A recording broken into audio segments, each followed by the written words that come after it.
Olá, amigos! Estamos de volta aqui na nossa aula na Missão do Farol. Desta feita estamos aqui na Barra da Tijuca, no nosso núcleo da Barra aqui, e temos uma aula também muito importante aqui. Eu quero então convidar você para participar, porque o nosso professor, na verdade, é o Espírito de Deus.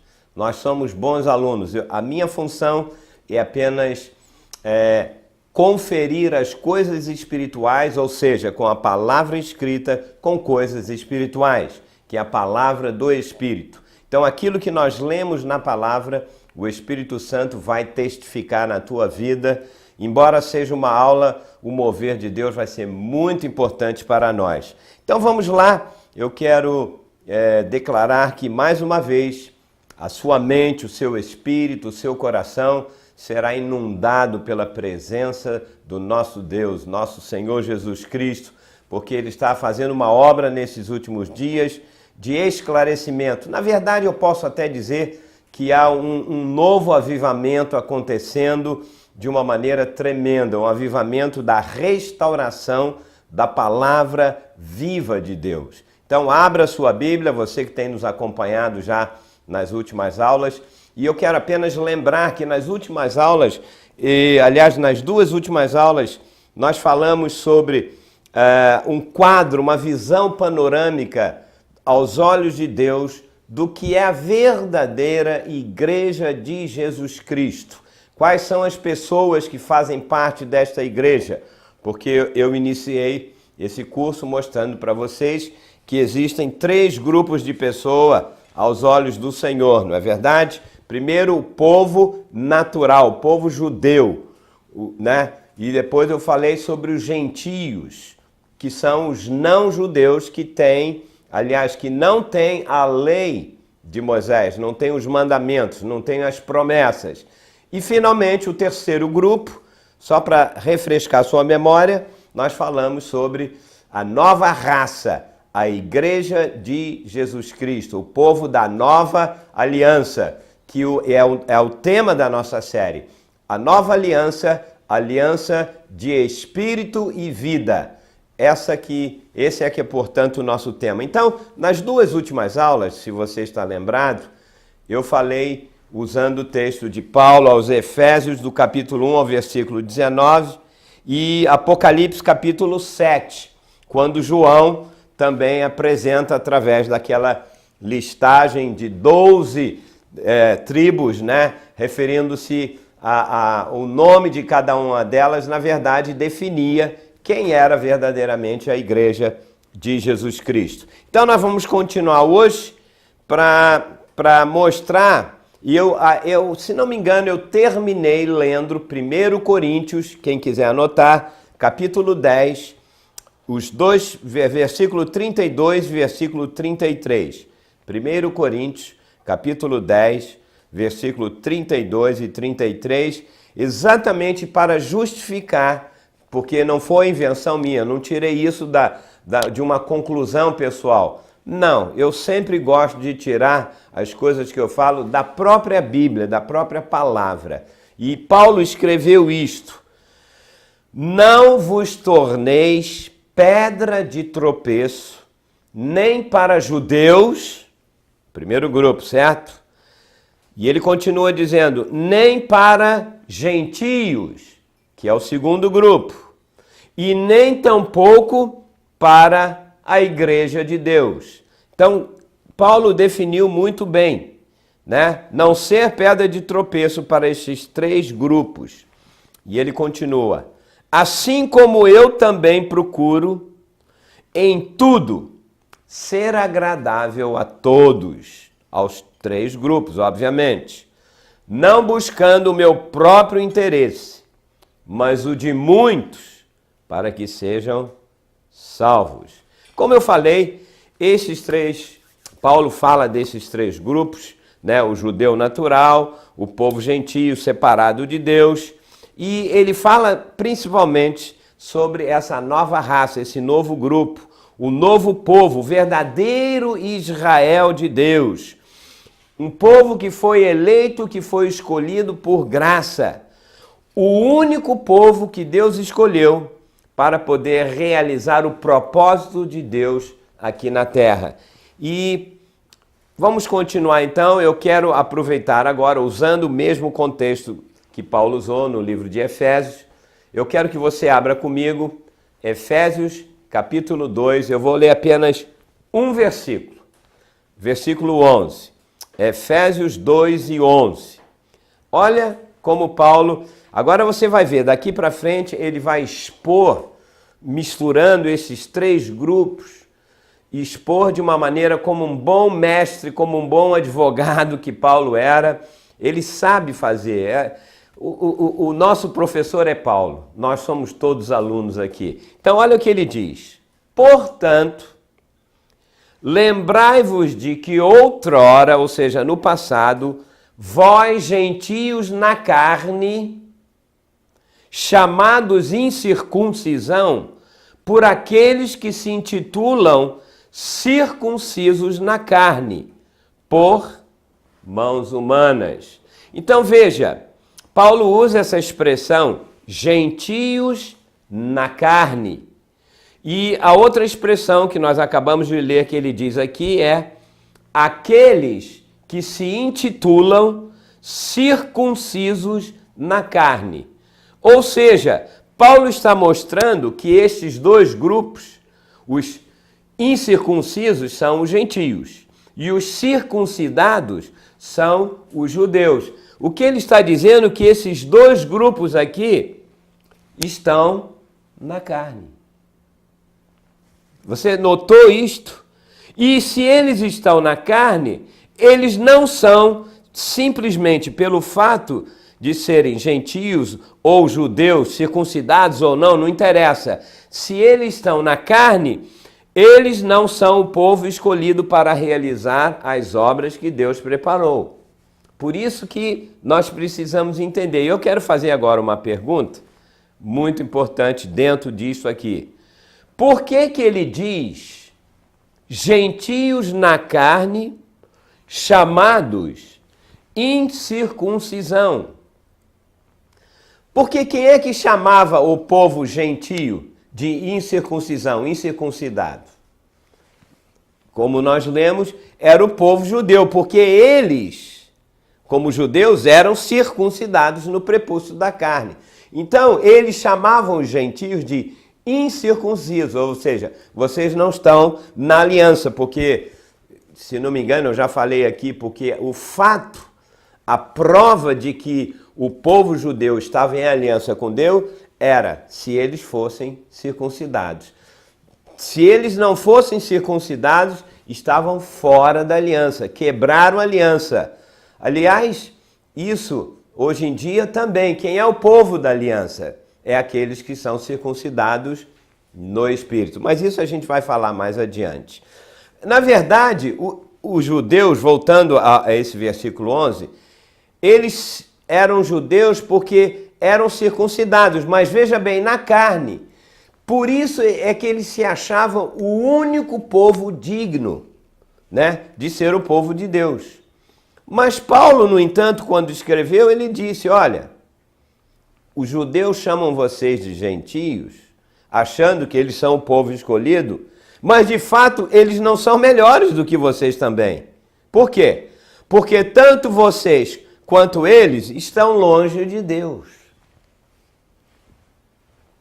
Paulo diz que o novo Israel, ou seja, o novo grupo, a nova raça, isto é, como eu já tenho falado, a igreja de Jesus Cristo, é que é verdadeiramente o novo Israel de Deus. Ou seja, quem é esse novo Israel? Quem é a verdadeira igreja de Jesus Cristo?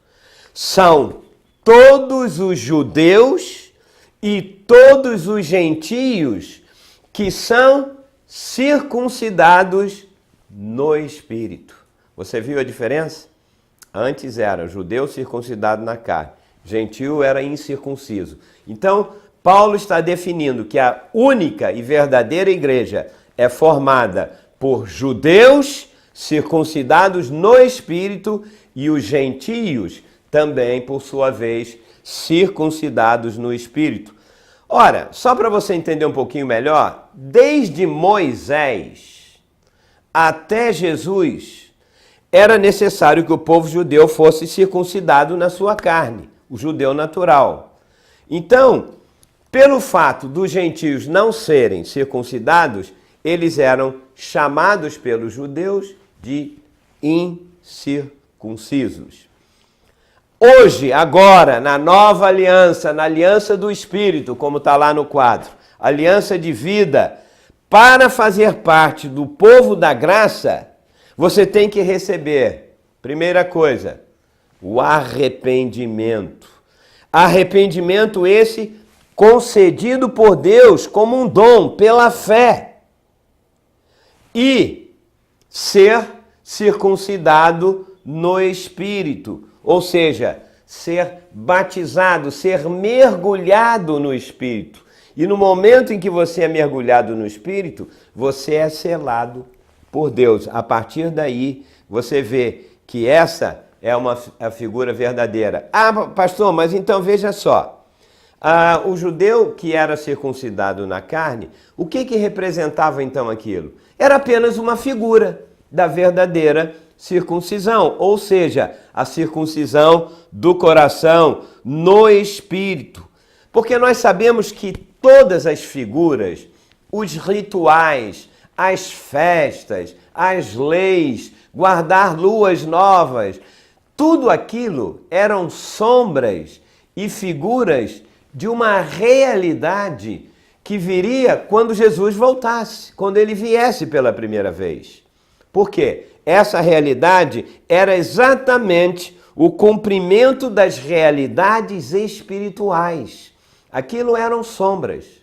Jesus veio, estas realidades se tornaram agora espirituais. Bom, eu espero que você esteja acompanhando. Deixa eu beber aqui um pouco d'água,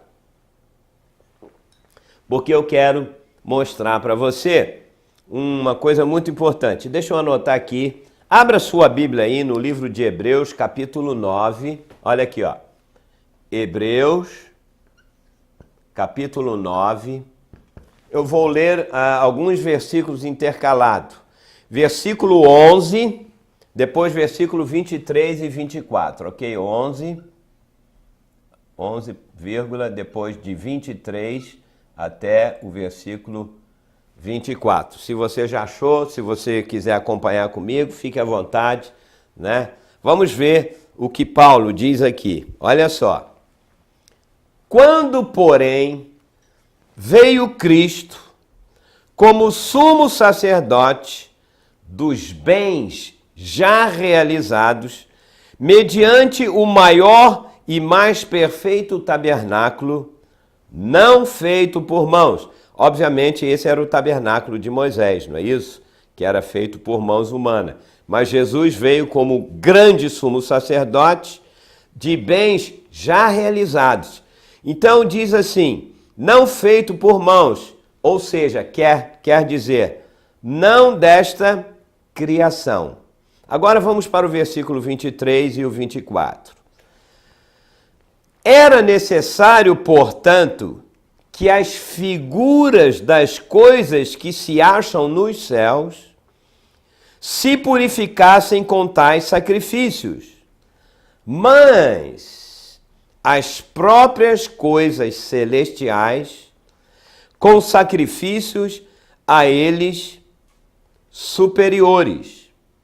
Porque Cristo não entrou em santuário feito por mãos, figura do verdadeiro, porém no mesmo céu, para comparecer agora por nós diante de Deus. Veja só, Paulo está mostrando aqui que todos, tanto os judeus como os gentios, como eu disse, estão na carne. Então, com isso, Paulo estava preparando aqui, eu diria, terreno para o aparecimento de um novo povo, ou seja, a igreja de Jesus Cristo, que é composta, como eu já disse, por judeus, por gentios circuncidados no espírito.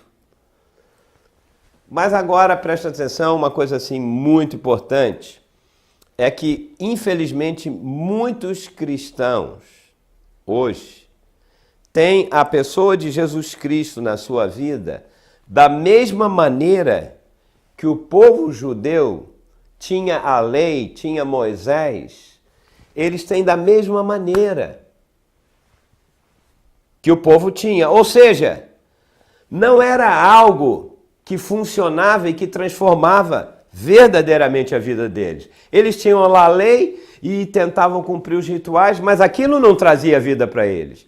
Como muitas pessoas estão na igreja hoje, então entram lá, talvez por medo de alguma coisa, o medo de fugir do inferno, o medo entram na igreja simplesmente e cumprem alguns rituais e ficam lá sentadas, mas a verdadeira circuncisão, serem mergulhados no Espírito, terem uma transformação de vida, nada.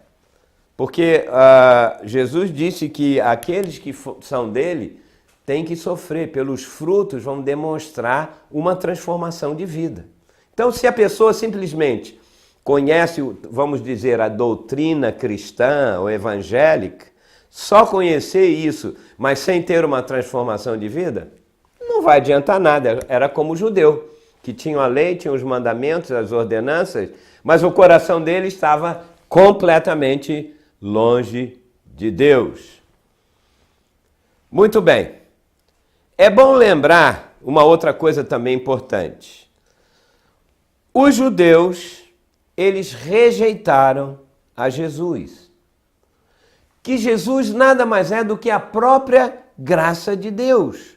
Eles ficaram orgulhosos, como eu disse já algumas aulas atrás, por causa da lei e achavam que não precisavam da graça. Porque quando Jesus veio, não foi verdade? Ele disse, olha, eu vim da parte do Pai e tal. Ele disse, não, muito obrigado. Nós não queremos nada contigo. Porque nós já temos a lei de Moisés. Nós já temos os mandamentos. Eles se achavam. E Jesus entendeu que eles estavam preocupados apenas com as figuras e os rituais, mas que ele estava vindo agora de verdade para poder transformar a vida deles. Por causa disso, Deus rejeitou o povo judeu temporariamente, por algum tempo. Presta atenção nisso. Isso é um plano tremendo de Deus. Ele disse, vocês rejeitaram o meu filho, o Messias, tem problema. Plano de Deus. Temporariamente, ele botou de lado e saiu para procurar o povo gentio, para fazer parte de um plano que no final você vai entender muito melhor. Então ele foi procurar os gentios. E se você quiser ler isso depois, Romanos capítulo 11, versículo 15, fala sobre o tempo dos gentios. E eu tenho que dizer uma coisa também, porque durante os anos que eu tenho de cristão, de convertido, mais ou menos uns 40 e 42 anos, ao longo da minha vida eu tenho visto, o tempo que eu estava aqui no Brasil, também nos Estados Unidos, de um modo geral os pastores, os pregadores e o povo cristão têm assim uma ojeriza, uma repulsa contra o povo judeu. E o povo evangélico, ele diz, eles rejeitaram o Messias, não quiseram nada, então nós agora que somos a verdadeira igreja, porque nós temos Jesus. Então, dane-se, o azar é o deles. Essa é uma atitude muito errada.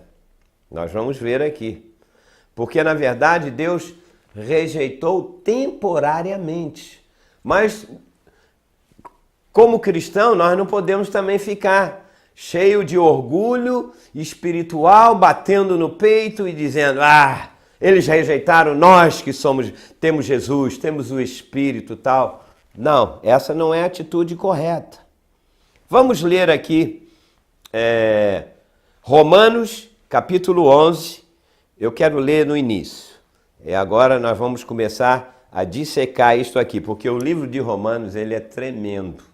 Ele fala sobre 3 leis espirituais, que com o tempo nós vamos conversar sobre isso. Mas abra então Romanos, não precisa anotar, capítulo 11, versículo de 1 a 5.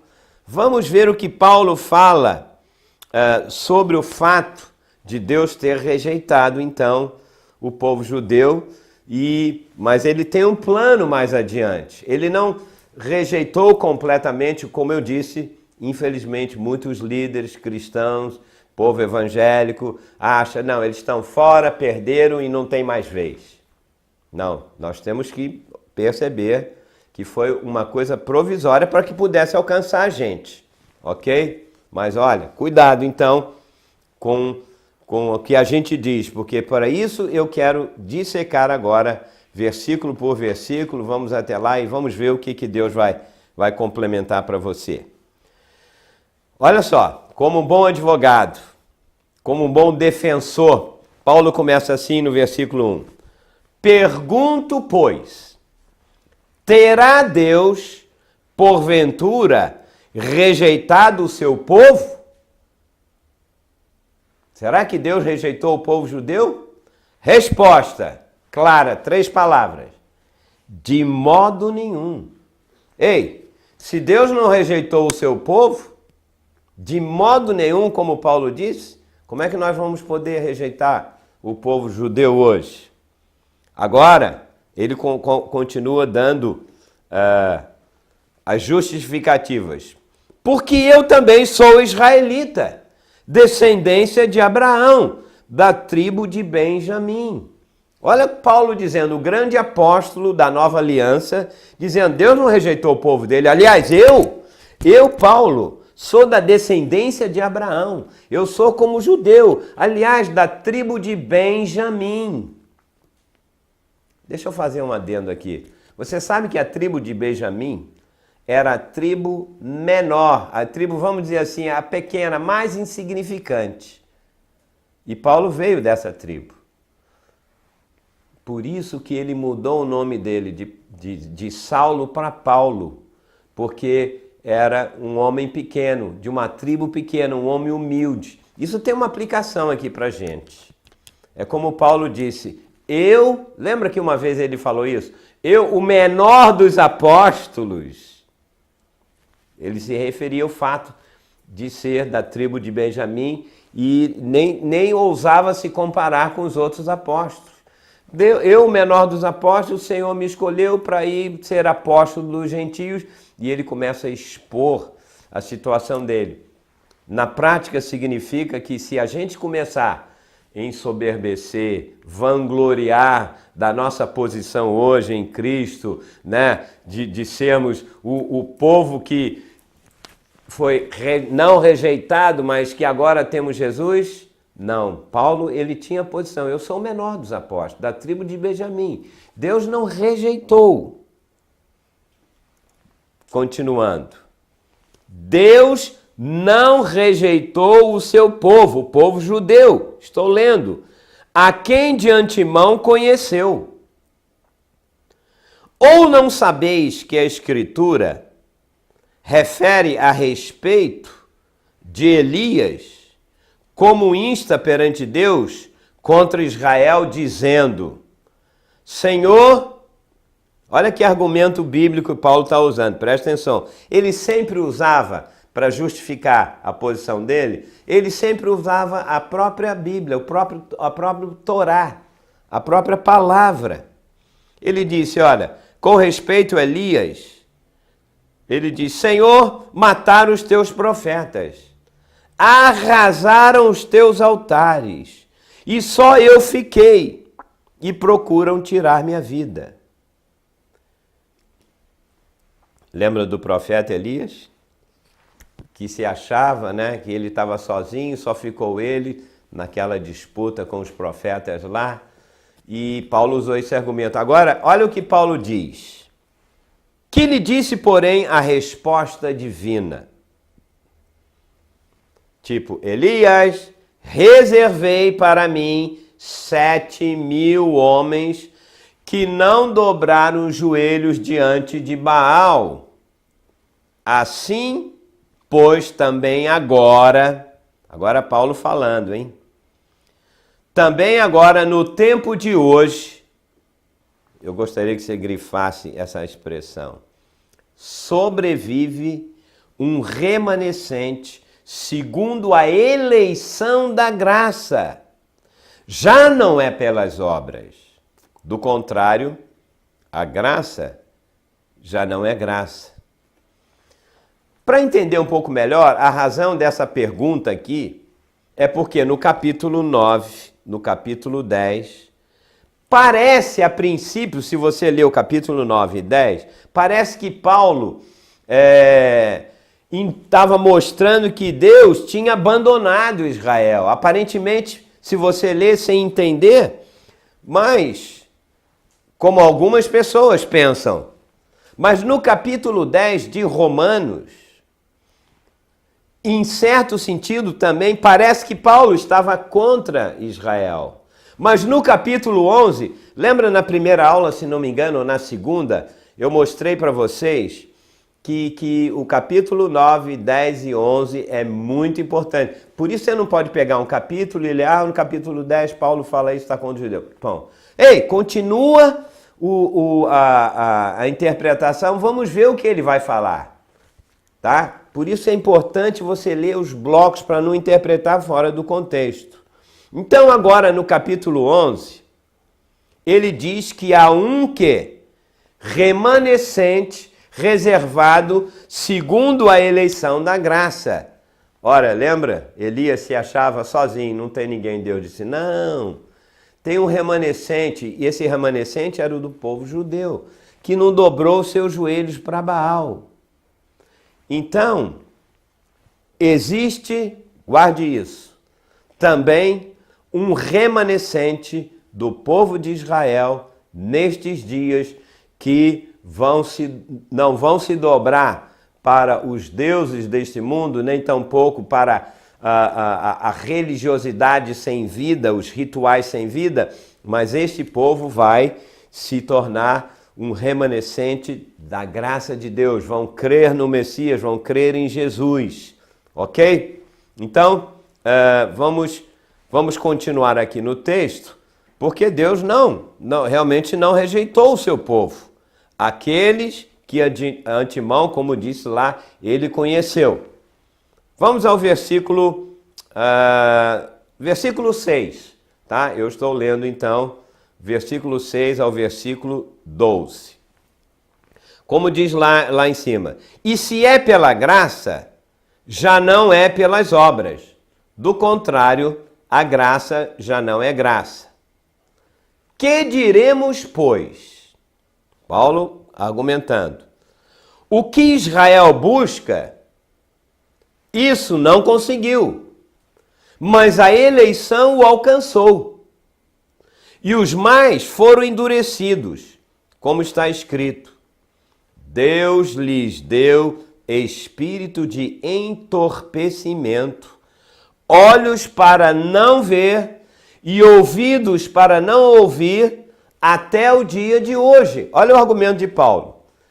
Deus fez isso com o povo de Israel, eles veem, não ouvem, não veem, eles têm olhos, mas não veem, têm ouvidos, mas não ouvem, eles estão assim entorpecidos. Por quê? Porque nós precisamos também ser alcançados. E ele usa agora um outro argumento, no mesmo texto, né, sobre Davi, continuando. E diz Davi, torne-se-lhes a mesa em laço, e a armadilha em tropeço, e punição. Escureçam-se-lhes os olhos, para que não vejam, e fiquem para sempre encurvadas suas costas. Agora Paulo, argumentando. Pergunto, pois, porventura tropeçaram para que caíssem? Ou seja, Paulo está dizendo, será que o povo de Israel ficou entorpecido? Tropeçaram para cair? Olha que argumento. De modo nenhum. Mas pela sua transgressão veio a salvação aos gentios. E olha que interessante, Paulo diz aqui, para pô-los em ciúmes. Isso realmente é uma verdade. Nós vamos comentar mais, tá? Eu vou voltar desde o início. Para o último versículo, no versículo 12, né? Diz assim, ora, se a transgressão deles, dos judeus, não é isso? redundou em riqueza para o mundo. Veja que Paulo não despreza a lei. Ele não despreza o povo judeu. Ele diz, ora, por quê? Porque Deus não desprezou. E ele ainda chega a dizer, ora, se a transgressão dele foi bênção, foi riqueza para o mundo, e o seu abatimento, né, eles foram abatidos temporariamente, ele diz, foi riqueza para os gentios. Quanto mais a sua plenitude. Você sabe, o povo de Israel, na economia de Deus, vai ter uma plenitude. Deus vai restaurar. Mas deixa, nós vamos falar agora pouco a pouco. No versículo 6, diz que fomos reservados, eleitos pela graça, não é isso? E não pelas obras. O que Paulo está dizendo aqui no argumento que nós acabamos de ler? Os judeus, eles tropeçaram, mas eles não caíram. Você sabe a diferença entre tropeçar e cair, não é verdade? Você pode tropeçar, pum, puxa, quase cair, mas não caíram. Tanto que a palavra que ele usou é, eles tropeçaram, mas não ficaram ali prostrados para sempre, como diz a palavra. Eles não creram, sim, na verdade, na justiça de Deus. Eles tropeçaram como? Eles não creram em Jesus. Por isso, temporariamente, eles caíram, ou seja, eles foram colocados de lado. Isso foi um tropeço, mas eles vão se levantar. Eles foram rejeitados. Por que eles foram rejeitados? Porque senão eu e você, que não somos judeus, que somos gentios, jamais poderíamos ser alcançados para fazer parte da nova raça, a Igreja de Jesus Cristo, que aos olhos de Deus, eu já disse isso e vou repetir, quem é a verdadeira Igreja de Jesus Cristo? Os que foram eleitos e predestinados primeiro entre o povo judeu e segundo entre o povo da graça, o povo gentio, aqueles que não tinham a lei. Essa é a economia, é a maneira como Deus fala. Por isso que eu estou usando versículo por versículo, cartas de Paulo, nós vamos ler livros de Hebreus. Essa série mal começou ainda. Porque eu não posso simplesmente chegar, não, é assim, assado. Nós temos que usar a argumentação bíblica, os textos de Paulo, porque como um bom advogado, como um bom benjamita da tribo de Benjamim, mestre da lei, nós temos que mostrar que, na verdade, a lei, o Velho Testamento, a Velha Aliança e a Nova Aliança são uma coisa só. O que difere é uma era a sombra e outra a realidade. Se você quer fazer parte da Igreja de Jesus Cristo, entre na realidade. Mas a realidade só é realidade da Nova Aliança se ela tem uma sombra. É como a minha sombra. Você quer ver uma coisa? Eu sei que temos 2 minutos só. Se você anda, você já viu a sua sombra? Ela está ali atrás. Você vai andando, a sua sombra está ali. Aquela sombra é o quê? É você mesmo. Só que você é a realidade. A lei e as coisas do Velho Testamento do povo judeu é uma sombra. Ou seja, é a mesma coisa. Eu sou a realidade. Eu estou aqui, mas a minha sombra também faz parte de mim. Então nós não podemos negar, relegar, dizer não foi para o povo judeu, aquilo é lei, não é mais para mim. Você não consegue dissociar a sua sombra de você mesmo. Então, o que Deus está mostrando é que não basta, no início da aula eu disse, tanto os judeus que eram circuncidados estavam longe de Deus, porque era apenas um ritual. Como os gentios que eram chamados por eles de incircuncisos, ou seja, não circuncidados, eles estavam na carne, ou seja, tanto faz, os dois estavam na carne. Por isso que Deus disse, eu vou criar agora, desses 2 grupos, um novo grupo, e ele vai ser circuncidado agora no meu espírito. Então, é isso que eu queria dizer. É apenas uma base, isso é uma estrutura, nós vamos na aula de amanhã continuar isso e paramos aqui no versículo 6, né? Sei lá, versículo 6 e vamos continuar dissecando. Então, O meu abraço para você, que Deus abençoe a sua mente, o seu coração. Seja um estudioso da palavra, confira textos com texto, não tira um versículo, cria um argumento. Não faça isso. Vamos ler tudo aonde diz e no final de tudo, como eu disse, eu não quero impor ninguém a nada. Eu só quero que você tenha liberdade, que eu tenha liberdade para expor como eu vejo essa situação. E que Deus abençoe você em nome de Jesus. Até amanhã, então.